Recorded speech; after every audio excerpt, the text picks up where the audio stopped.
Okay, Act 7. So we do have access to the same type of vendors, but just more of them.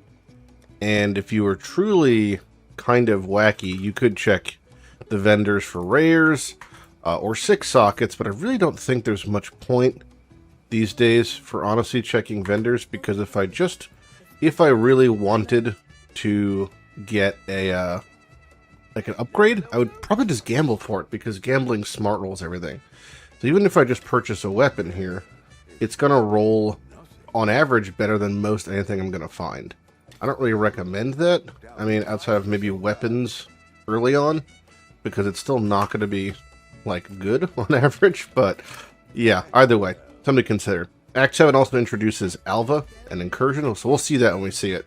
But let's just start working our way through. The first zone, the Broken Bridge, has basically one point of interest. It's a little side quest we're going to go do. Here's one of our first exploding crystal mobs. You can see when they're hit, they make these purple crystals. When the enemy dies, which is going to happen in a moment here, all the crystals will explode. It's, again, not like anything else, not scary if you're paying attention remotely. But if you don't pay attention, what can get you is they can stack up like 50, 60, 70 crystals underneath them.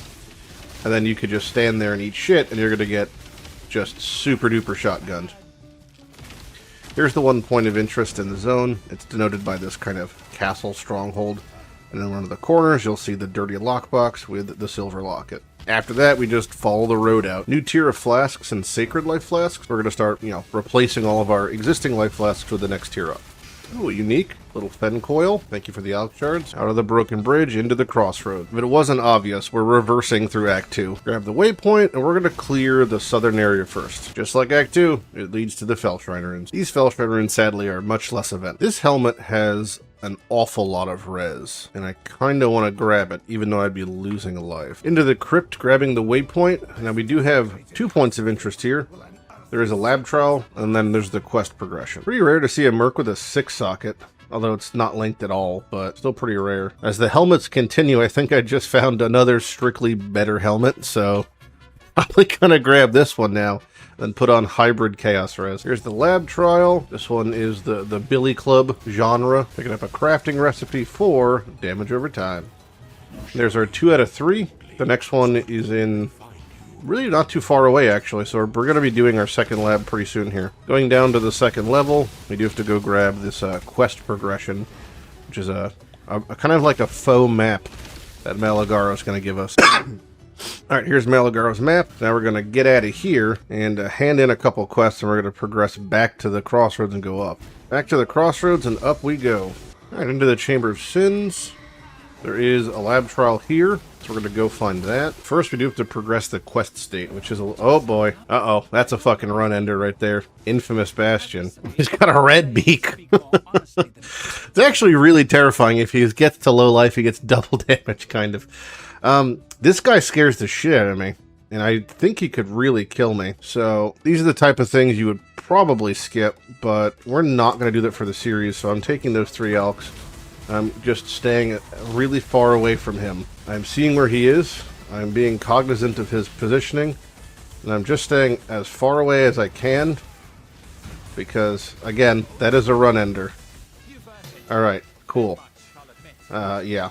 We don't want to be fighting infamous bastions with the chance to, halfway through a fight, just gain a huge chunk of DPS. It's like one shield charge, one Trarthus, whatever, and I'm fucked. Okay, navigating to the center here, we have a couple things to do. There's a crafting recipe for lightning damage, sure.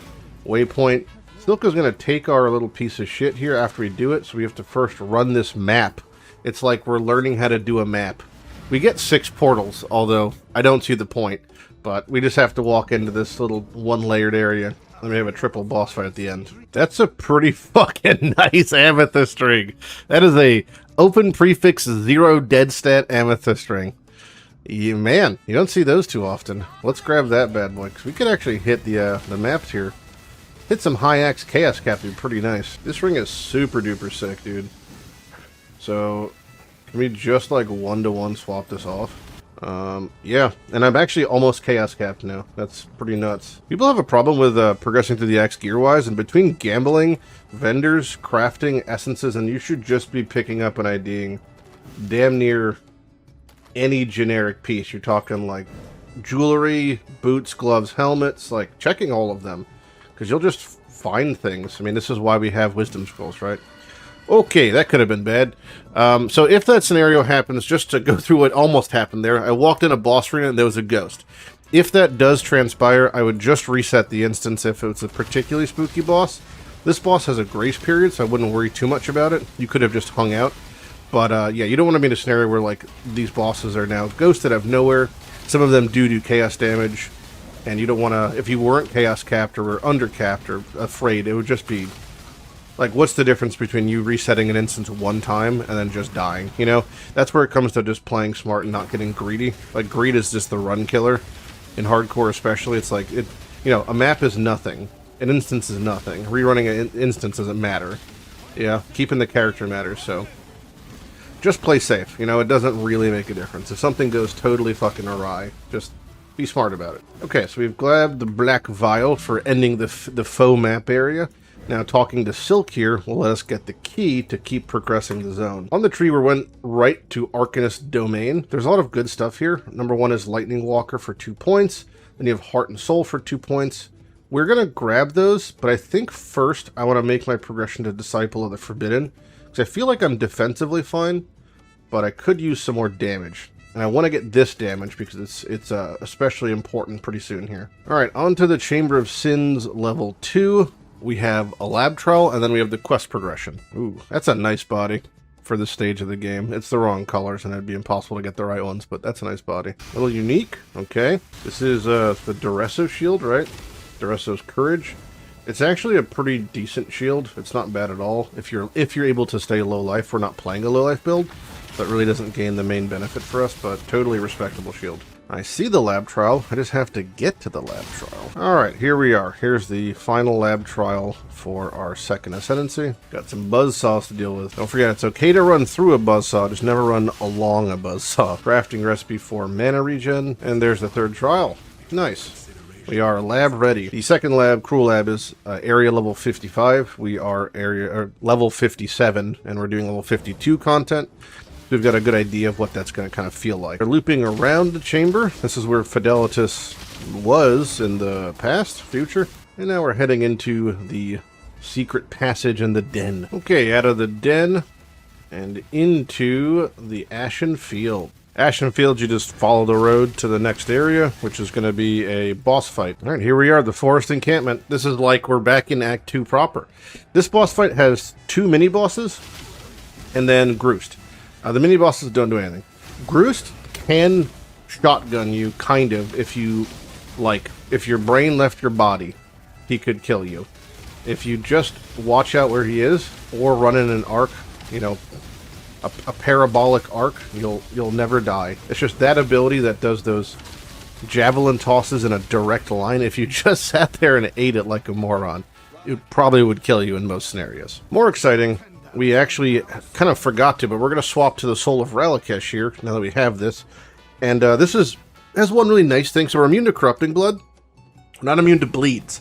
This is super useful. Means bleeding while moving doesn't cause you to take extra damage, which naturally, when you're bleeding, you have what's kind of referred to as an aggravated bleed, which is extra damage taken. This removes that, and it makes it so the physical damage we're taking for bleed is kind of negligible. So we just kind of keep ticking boxes for immunities because I don't want to die to some bullshit. And now that we're in the Northern Forest, there's 2 main activities to do. The main activity is to go and fight Gruthkul and get our passive point. And then the secondary main activity is we have to do a little amulet quest. Ooh, a prismatic ring. Okay. That is the Thief's Torment. We do not need a Thief's Torment, but that is very kind. Another unique is over there. I don't know what it is, but it's something. Oh, okay. It is a Midnight Bargain, which is a minion summoning wand. I realize now we are super full inventory-wise, so we're going to probably go bank and come back. Alright, so we're about to receive our cursory introduction to Incursion, which is a mechanic in which you enter and start to form a temple. It's a Build-A-Bear workshop mechanic. You find these temples and build them out and progress them and unlock rooms. And then when you actually finish them after doing 12 incursions or 12 instances of incursion in instances, you can then work your way to the top, fight a boss, and collect all your rewards. So the rooms themselves depends on what you want overall. But the idea is, in general, to upgrade them to Tier 3. which is going to be killing the native existing one. This is an explosion room. The right side says to kill to upgrade to explosion, or you could kill the left side to change the room. But you typically just want to kill right, and then you get these keys to unlock these doors, and what you want to do, unlocking them from the top to the side to the bottom in that order of priority. Doing that will always net you the top of the temple and get you something decent. Incursions are not particularly spooky, like rippiness-wise, so I'm really not worried about this sort of content. The worst thing that could happen is if you walk in, your merc is going to basically pre-fire a bunch of ads, because it's like having a summon. You walk into a room and everyone looks at your golem, looks at your merc, and then they're all going to attack in unison and you can catch the brunt of that. So that can happen, but overall, Incursion's a fairly safe mechanic. There's our Stone of Passage. We're on a timer here, so we have to run over here, quickly open up this door, and now the north door is unlocked, and we're pretty much good to go. The more things we kill, the more our timer goes, and then eventually when we actually do Incursion in a map setting, our Atlas Passage tree lets us upgrade the timer so it becomes a non-issue at all. But for now, it's just going to be a very basic temple assembly. Incursion does have his own list of unique affixes, modifiers, some of which basically guarantee roll near tier 1 or as close to tier 1 as you can get, so it could be a good way early on to get some powerful items. There's also a full subsection of Incursion uniques, which offer their own unique powers. That kind of depends on your build more. Another fun part of Incursion is just it has an inordinate amount of magic mobs. There's a ridiculous amount of magic mobs in Incursion, which does yield to very high gold rates naturally, and large amounts of experience, so it can be pretty comfy for leveling. On to the next Incursion here. Same principle, when inside you can view the temple and it does freeze time, and we know we want to kill the right side and then upgrade this door to the tunnels, because that's going to let us get up and out. Alternatively, if we were to unlock this tombs right here, right, we could see that if we unlocked the tombs door, this bottom right door, it would connect us to the top. So this is an example of not necessarily opening up just the top right one, because we could have a guaranteed way to the apex. You'll always have a key or two in an instance, so it's just a matter of killing stuff, getting it, then getting to where you gotta go within the time limit. Okay, here's the tombs unlock, which is the bottom right one, and this we now know will connect us to the top. So we don't have to worry anymore about will we reach the top. That's just gonna happen. We got 2 stones this time. I don't know if we're going to have the time to use them. Probably not. I don't know if I can make it. I'm not going to make it. There's the door. Nope, didn't make it. That's okay, though. That's our first set of Incursions done for the area. So 3 more instances. 3 times 4 is 12 to get a full Incursion temple. Then we could either itemize it or run it. So we have 2 options then. Here's the Asmiri Shrine, which is just some sort of necklace thing. I think this gives us a passive refund or something. Might just be a shitty rare, but I kind of, again, I do all the quests while I'm walking to an area. You know, I can't for the life of me find this Dread Thicket, and I think that it may have spawned all the fucking way in the bottom right. Yeah, it did. It's so far down here. The Dread Thicket is kind of a spooky place in X7, actually. The Thicket itself is fine. The boss, though, is a notable... He's a killer. He can kill people. You gotta run around grabbing 7 fireflies so we can give them to a fox. Alright, here's the boss fight, the Den of Despair. This is just fighting Gruthkul, which was just a big angry antelope thing. He can do a ton of damage. I believe it's chaos. It might be half chaos, half physical. If you run in circles, you will not die. Something might hit you. It's just these little like shadows that are kind of hard to see, but yeah, it's typically just not a concern unless you stand still. There's a crafting recipe, followed by a slightly angry Chaos Golem nearby. I believe this is our last Firefly. Yes, it is. Alright, we're going to navigate our way out of the Dread Thicket, back to the Northern Forest, and run all the way up top to get to the next area. Quick little quest hand in. Got a few little doodads to gather. Cool preparations. Going to path through here to work our way towards Disciple of the Forbidden. It's a super nice little node with some all-res. A lot of good stuff in the area, so it's kind of hard what to spend passives on, but we're just going to stick with our kind of plan, and then we're going to invest a lot into mana and be more defensive. Forgot to mention there's a unique mob in the zone, the Tunnel Worm. He did just drop a 6 socket, which is kind of fun. He's some chaos damage. It's just not really worried. He doesn't really do too much.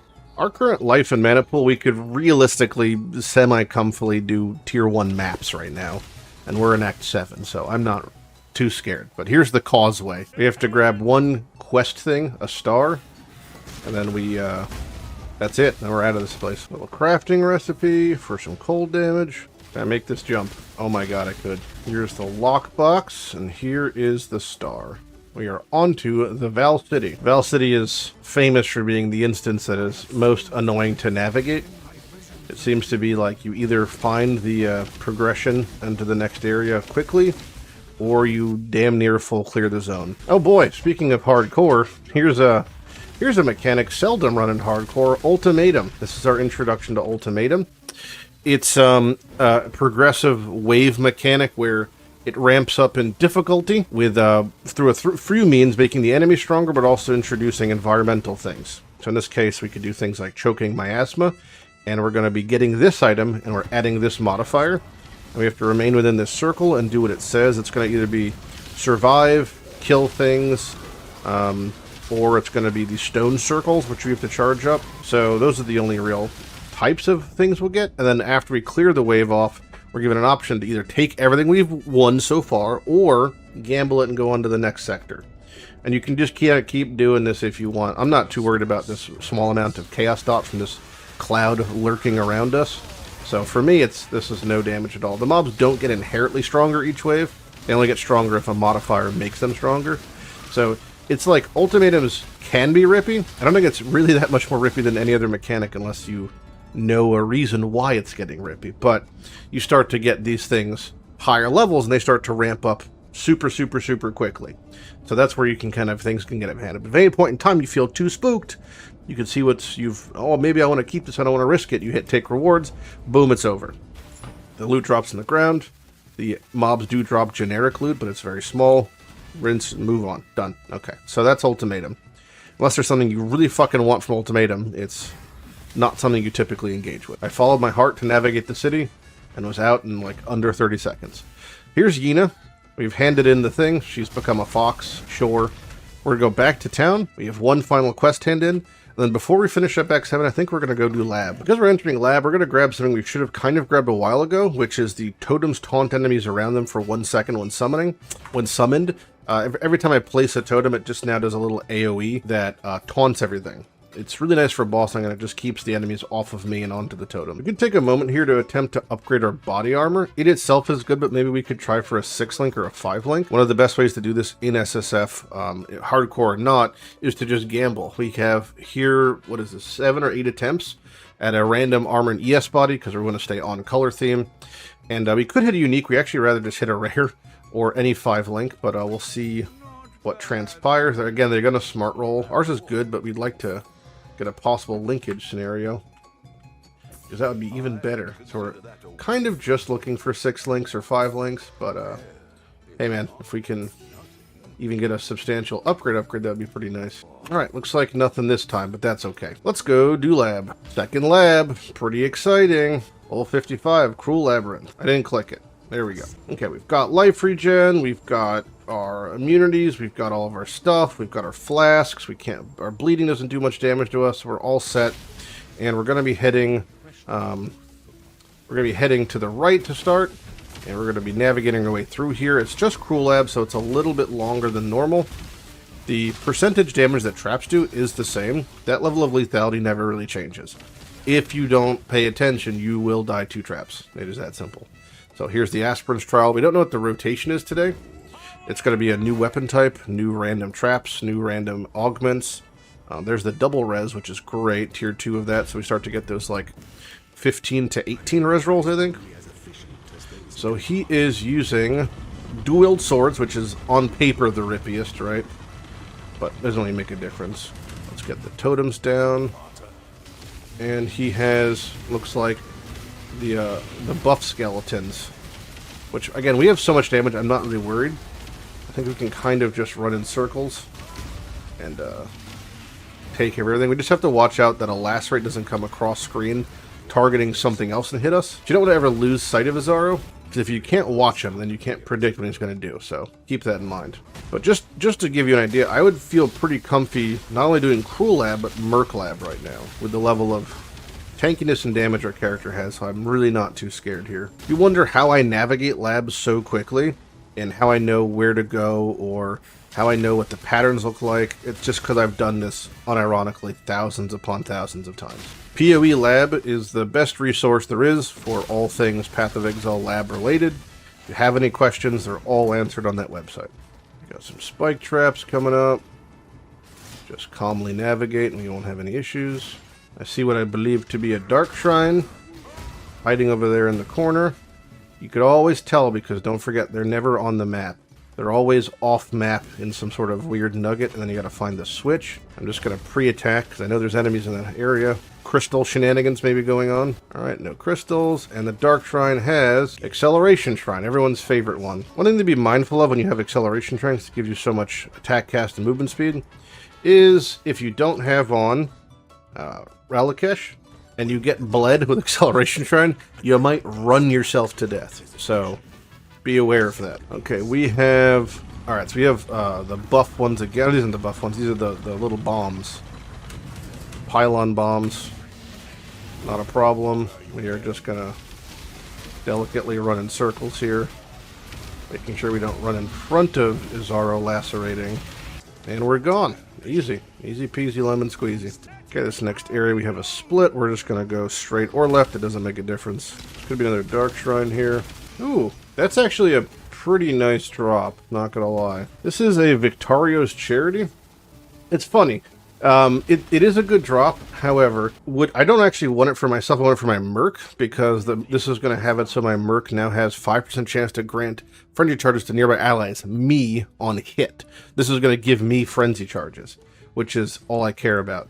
So, that's a pretty nice drop in Merc League, and it would be an okay drop, I guess, out of Merc League, but, yeah, I mean, it's not super desirable to use for me, but I'm about to have charges soon here. But on my Merc, I take my Frenzy Charges. Frenzy Charges are just a more damage multiplier on top of more attack and cast speed, so fucking fantastic. Look, I got 3 charges always. It being on hit versus on kill makes it much better. Means all the time when that dude's absolutioning, it's just giving me charges if he's nearby. Alright, here's the final Aspirants trial. We're almost done with lab. Alright, the final lab rooms, as you progress from normal, cruel, merciless, and eventually uber, do get more complicated as far as how their traps are set up, but at no point does it ever get complicated really. It's just more complicated than the previous. Follow the same principle, steer clear of Izaro's shenanigans, and you will just basically take no damage. Alright, we grabbed our key. First thing we do as always is click the altar and ascend. Now, the 4 points we're going to be going for in general is Ritual of Awakening, which gives us mana regen, life regen, and more damage per totem. It's fine. It's just not super outstanding. The next one being Arcane Blessing, which is Arcane Surge, grants me 20% more spell damage, and I gain it when me or a totem hits anything, basically. So, permanent Arcane Surge, which is great. 20% more damage, cast speed, mana regen, fantastic. And I eventually path over here to put points into Arcane Surge effect, which makes it even better. But the next thing I'm actually going to get is over here, which is Conviction of Power. So Conviction of Power gives me a little mana regen, and then a +4 minimum to Endurance Power charges, and then +1 maximum. So what this means is, if I grab that, and then I pick up Disciple of the Forbidden, which gives me +1 minimum, and then I pick up 1 extra charge over here as an overcharge, I'll have 5 minimum power, 4 minimum frenzy, and I always will gain the benefits of not only the charges, but the benefits of these parts, the 8%, the 8%, the 5%, and I can pick up something like the 3% damage per endurance, frenzy, or power, and then just have 3 times 9, 27 increased damage for 1 point, and it becomes super, super nice. So there's a lot of fun things you can do with that. Also, having the ability to have cannot be shocked while at maximum power charges. Well, I'm always at maximum power charges, so I am immune to shock then. And the same goes for the other ones. So there's some interesting things you can do with that, and that is for that reason we're picking up Conviction of Power, because I want the defensive benefit of the Fizz mitigation of the endurance charges, but also the offensive benefit of having the power charge, because that's a huge damage. Fantastic there. We're going to pick up that next. For our Merc Lab, we're going to get Arcane Blessing, because that's the next best thing. And then have our Uber Lab, Ritual Awakening, which in my opinion is the least important overall. So by the time we pick up that Arcane Surge, I do want to have this Arcane Capacitor for the increased effect of the Surge, because that's pretty important. But now we're working towards Discipline of the Forbidden to get all that benefit of the charge. Woof, what a talk. We have 1 key. We're going to click this one, and we get Fucking nothing. Amazing. Let's see what our font has. We have 3% quality, so we're just going to take 3% quality. It's going to go on our Stormburst. Thank you, thank you. We now have 6% quality in our Stormburst. Amazing. All right, we are all labbed out. We've ascended now twice. We're a happy camper. You can see all the charges physically around me now, constantly rotating. And we are on to the end of Act 7. Act 7 rounds out with the Temple of Decay. It says level 1 because there's basically 5 levels. It's a nothing zone. You just walk down and clear rooms as you walk through, but it is just kind of big for nothing. Guadalupe is really not a fan of this sort of archaic maze-like architecture. Guadalupe much prefers an open concept, maybe a kitchen island, marble, not linoleum. Cherrywood's nice. Level 60, that's pretty fun. There's a crafting recipe here. We're gonna grab that. It's for chaos damage. We have now gone down 4 levels, and we are still going down. I'm yelling timber. Alright, here's the end. We have to go to Arakali's Web. And we get to witness Silk, this young man, totally get what he deserves after fighting this big spooter. Arakali does, I believe, chaos, lightning, physical, but we won't really get to experience much of it. Silk's getting eaten right now. There he goes. If you stand right next to Arakali, yeah, you probably could get shotgunned by something, but, you know, apply brain to fight and you're good to go. And there he goes. Nice though, Arakali does, as a major god, does have a nice little pantheon we're gonna grab. It's damage over time prevention, which we're much more worried about than the meme that is the Brine King stun thing. So, damage over time, very nice. Hello Yina, you're no longer a fox, congrats. And we are finishing here Act 7 and on to Act 8.